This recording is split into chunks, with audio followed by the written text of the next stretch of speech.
stand for our prayer. Miss Dalugahan, please lead the prayer.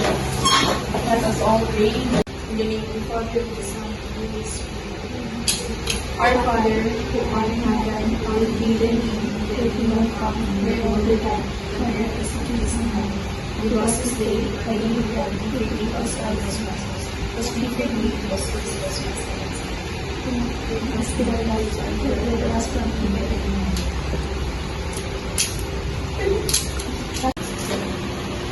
As I call your name, say present. Bukoy, Present. Dalugahan, Present from. Dariwan, Present from. Bulala, Present from. Kabosas. Present. Class, I will group you into two groups. I have here a pictures, for example, of local ingredients, the corn, cassava, fish meal, copra meal, and soybeans meal. Your task is to sort these ingredients into two columns on your Manila paper. I will provide a Manila paper to paste these pictures. The column E is energy source, and the column B is the protein sources.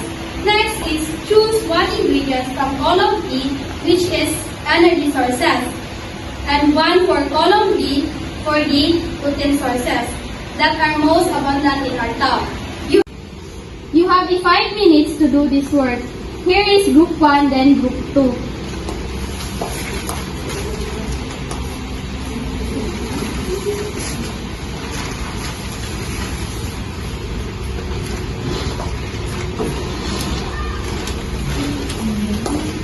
Okay, you may start now.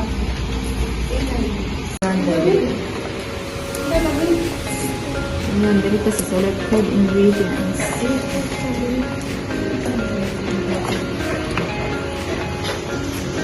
My whole journey to boring sa bagong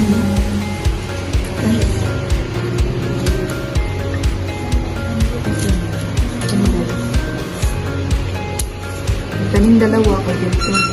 Isang dalawa.